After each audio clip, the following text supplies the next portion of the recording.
امریکی صدر ٹرمپ کا ایک اور یو ٹرن، ایران پر طے شدہ حملے منسوخ کرنے کا اعلان کر دیا، کہا کہ ایران کے ساتھ معاہدہ طے پا گیا، سفارتکاری کو موقع دینے کا فیصلہ کیا۔ ٹروتھ سوشل پر دعویٰ کیا کہ ایران کے ساتھ مذاکرات حتمی مرحلے میں داخل ہو چکے ہیں، معاہدے پر دستخط کے وقت اور مقام کا اعلان جلد کیا جائے گا، معاہدے تک بحری ناکہ بندی برقرار رہے گی۔ پاکستان سمیت متعدد علاقائی ممالک سفارتی عمل کا حصہ ہیں۔ اس سے قبل ٹرمپ نے دھمکی دی تھی کہ امریکہ آج رات ایران کو زبردست نشانہ بنائے گا۔ ٹرمپ نے یہ بھی کہا تھا کہ خارج جزیرے سمیت تیل کے بنیادی ڈھانچوں پر مکمل قبضہ کریں گے، تیل اور گیس کی مارکیٹ پر ہماری اجارہ داری قائم ہوگی۔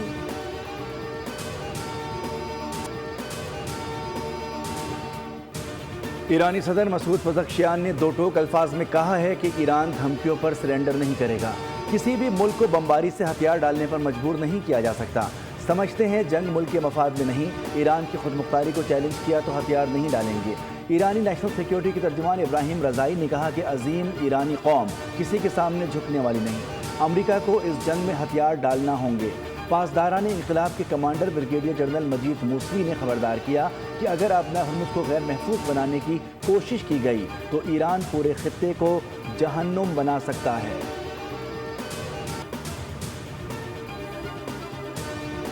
امریکی سینٹرل کمانڈ کے ایران پر حملے مکمل کرنے کا اعلان۔ سینکام کے مطابق کارروائی کے دوران ایران کی فوجی نگرانی کی صلاحیتوں، مواصلاتی نظام اور فضائی دفاعی تنصیبات کو نشانہ بنایا گیا۔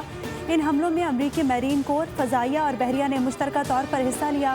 ایران کے صوبہ فارس، مغربی تہران، بندر عباس، ایران کے شہر مناف، سرک، قشم، ہنگام میں دھماکوں کی آوازیں سنی گئی۔ ایرانی بندرگاہ گرگان میں بھی دھماکے۔ کارروائی کا ہدف وہ ایرانی اثاثے تھے جو امریکی افواج اور تجارتی جہازوں کے لیے خطرہ بن رہے تھے۔ سینکام نے موقف اختیار کیا۔ یہ حملے ایران کی بلا جواز اور مسلسل جارحیت کے جواب میں کیے گئے۔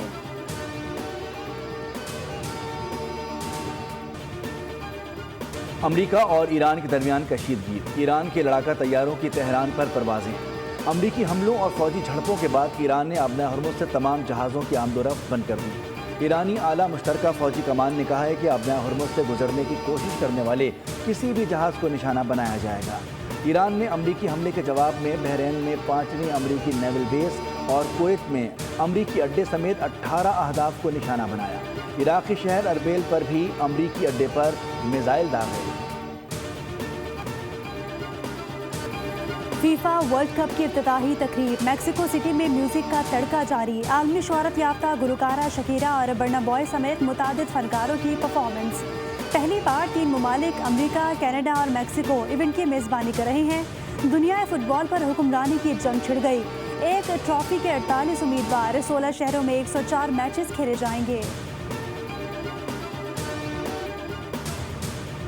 اس پارٹی کی طرف سے آپ کے لیے ایک تحفہ ہے، ہم نے لیاری میں انٹرنیشنل اسٹیڈیم میں ایک بڑا سا اسکرین لگا دیا ہے جہاں انشاءاللہ تعالی ہر میچ دکھایا جائے گا۔ میں آپ سب کو دعوت دیتا ہوں کہ آئیں اور ورلڈ کپ کو انجوائے کریں۔ جرسی میں ملبوس، ہاتھ میں فٹ بال، چیئرمین پی پی بلاول بھٹو بھی ورلڈ کپ کے رنگ میں رنگ گئے۔ کراچی والوں کے لیے ویڈیو پیغام میں کہا کہ فٹ بال ورلڈ کپ کے سلسلے میں لیاری کے انٹرنیشنل اسٹیڈیم تشریف لائیں اور تمام میچز انجوائے کریں۔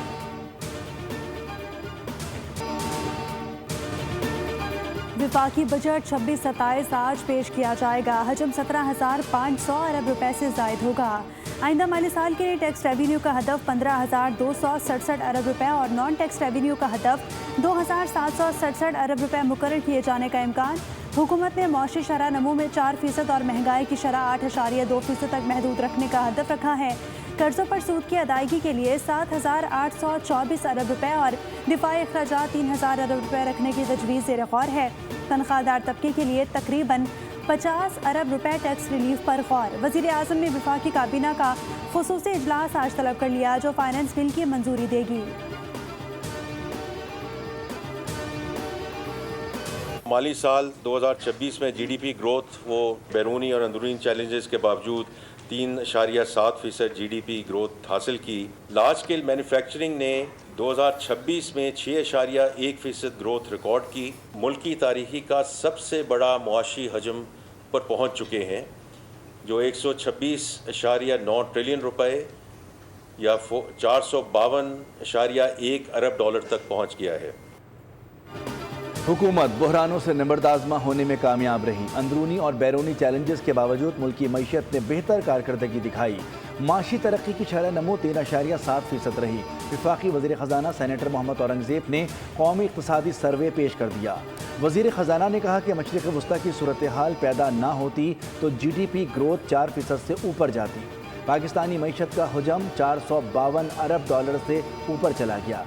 फीकस औसतन सालाना आमदन $1751 से बढ़कर $1901 हो गई। पेट्रोलियम सेक्टर में 5% ग्रोथ हुई।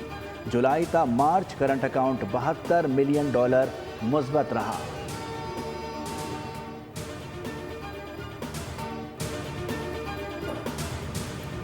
मई में महंगाई की माहाना शरह 11.66% रिकॉर्ड की गई। औसतन महंगाई 7.50 सालाना हदफ के मुकाबले 11 माह के दौरान 7% रही।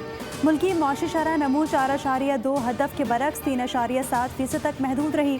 वज़ीर ख़जाना ने कहा कि मुल्क में रजिस्टर्ड कंपनियों की तादाद 3 लाख तक पहुँच चुकी है और रवा साल 39,000 नई कंपनियाँ रजिस्टर हुई। उनके मुताबिक मैन्युफैक्चरिंग के 22 में से 16 शोबों में बेहतरी देखी गई है, जबकि बरामदात में भी इजाफा रिकॉर्ड किया गया। मोहम्मद औरंगज़ेब ने कहा कि फीफा वर्ल्ड कप में पाकिस्तान का बना हुआ फुटबॉल इस्तेमाल होगा। स्पोर्ट्स की बरामदात $3 अरब से तजावुज़ कर चुकी हैं।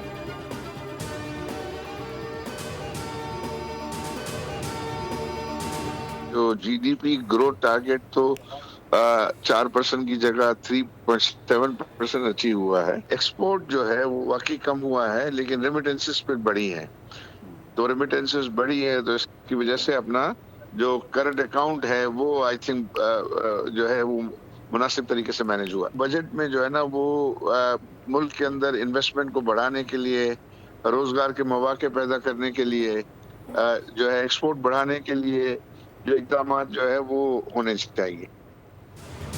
लगता है बजट में अच्छी खबरें होंगी। एक्सपोर्ट्स कम हुई लेकिन रेमिटेंस बढ़ गई हैं। आरिफ हबीब ग्रुप के चेयरमैन आरिफ हबीब की बोल न्यूज़ की बजट ट्रांसमिशन में बातचीत। कहा कि बजट में रोज़गार और एक्सपोर्ट बढ़ाने के लिए इक़दाम होने चाहिए। आम आदमी के लिए महंगाई ज़्यादा नहीं होनी चाहिए। आबाद के सरपरस्त मोहसिन शिखानी ने कहा कि टैक्स कलेक्शन की वजह से कारोबार कम हो गए। 3.5 साल के बाद वज़ीर ख़जाना कह रहे हैं कि कंस्ट्रक्शन को बढ़ाना है। अगर हुकूमत घर बनाकर नहीं देगी तो लोग कच्ची आबादियों में रहेंगे। जब तक सिस्टम बेहतर नहीं होगा चीज़ें बेहतर नहीं होंगी। फील्ड मार्शल आसिम मुनीर से तुर्क बरी फौज के कमांडर जनरल मेतिन तोकेल की GHQ में मुलाकात हुई। पाकिस्तान और तुर्किया के दरमियान दिफाई ताउन, इलाकाई सिक्योरिटी और पेशा वराना उमूर पर तबादला ख्याल हुआ। फील्ड मार्शल आसिम मुनीर ने पाकिस्तान और तुर्किया के तारीखी और सकाफती ताल्लुकात को उजागर किया। जनरल मेतिन तोकेल को पाक फौज के चाको चौबंद दस्ते ने गार्ड ऑफ ऑनर पेश किया। तुर्क बरी फौज के कमांडर ने नेवल हेडक्वार्टर्स में chief of naval staff admiral Naveed Ashraf और एयर हेडक्वार्टर्स में air chief marshal Zaheer Babar Sidhu से भी मुलाकात की। पाकिस्तानी मुसल्लह अफवाज के इलाकाई अमन और इस्तेहकाम के लिए किरदार को खिराज तहसीन पेश किया।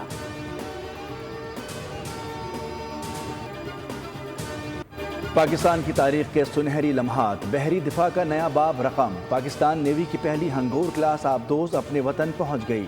साहिल पर लंगर अंदाज। हंगोर क्लास आबदोज न सिर्फ मुल्की बहरी दिफा को मजीद मजबूत बनाएगी बल्कि खित्ते में ताकत के तवाज़ुन और समंदरी सलामती के हवाले से भी अहम किरदार अदा करेगी। चीन में तैयार होने वाली पहली हंगोर आबदोज जदीद तरीन कॉम्बैट सिस्टम्स, सेंसर्स, रेडार और हथियारों से लेस। PNS हंगोर में जदीद स्टेल्थ टेक्नोलॉजी मौजूद है जो उसे दुश्मन की नज़रों से ओझल रखते हुए मौसर कार्रवाई की सलाहियत फराहम करती है। हंगोर तवील फासले तक मार करने वाले टारपेडोज और क्रूज मिसाइल्स ले जाने की सलाहियत रखती है।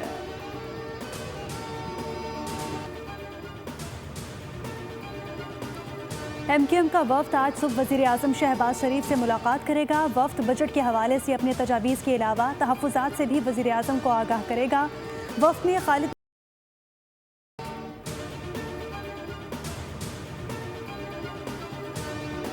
गिलगित बल्तिस्तान में हुकूमत साजी के मामले पर पीपल्स पार्टी और मुस्लिम लीग नून के वफूद के दरमियान अहम मुशावरती मुलाकात। हुकूमत साजी के मुमकिना फार्मूले, सियासी ताउन और दीगर उमूर पर तफसीली तबादला ख्याल किया गया। दोनों जमातों ने हुकूमत साजी से मुतालिक तजावीज़ मरकज़ी क़यादत के सामने रखने का फैसला किया है। पीपल्स पार्टी का मौक़िफ़ है कि अवाम ने उन्हें सबसे बड़ी जमात बनाया है और फैसले जमहूरी उसूलों और अवामी मफाद के मुताबिक होंगे। वैसे ऐसे रिनोवेशन के बारे में मैं यही कहूँगा कि इस तरह के डिक्टेटरशिप टाइप की पॉलिसी बनाकर इस तरह की पहले बातें की जा रही और अब इस तरह के ये नोटिफिकेशन किए जा रहे हैं, तो ये बिल्कुल माकूल नहीं है। ये कोई किसी पॉलिटिकल पार्टी में ये तरीकाकार नहीं होता। फिर तरीकाकार होता भी है तो उसमें फिर पहले ये देखा जाए कि हमारे सदर साहब ने खुद सूबाई सदर होकर मीडिया के ऊपर अपनी हुकूमत के खिलाफ बातें की है, ये रिकॉर्ड पे है। PTI में इख्तलाफात शिद्दत इख्तियार कर गए। साबिक वज़ीर आला अली अमीन गंडापुर सूबाई क़यादत और मौजूदा वज़ीर आला पर बरस पड़े। मुबैना ऑडियो लीक में नाराज़ अरकान को नोटिस जारी करने और रावतों से रोकने की पॉलिसी को डिक्टेटरशिप करार दे दिया। अली अमीन गंडापुर का कहना है कि धौंस धमकियों और नोटिस से मामलात बेहतर नहीं बल्कि ख़राब हो रहे हैं और पार्टी को नुकसान पहुँच रहा है।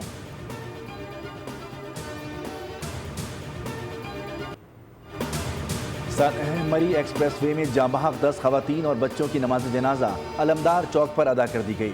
सियासी और समाजी शख्सियात समेत सैकड़ों अफराद की शिरकत। लावाहिकीन गम से निढाल, इलाके की फजा सोगवार। काशिफ रजा की वालदा, बीवी और 5 बच्चे जांबहक हुए। जिंदा बच जाने वाले नौजवान ने बोल को बताया कि नाश्ता करके रवाना हुए तो गाड़ी ड्राइवर के कंट्रोल से बाहर हो गई और उसमें आग लग गई।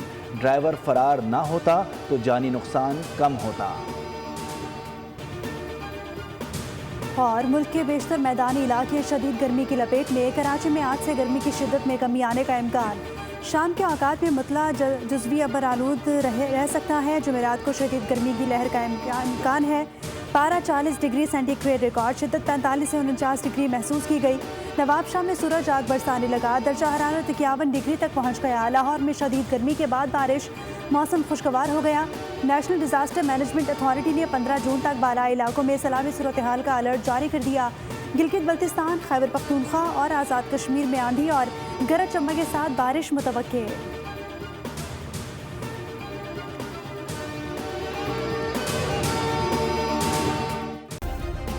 सब्सक्राइब करें और बेल दबाएं ताकि कोई खबर रह न जाए।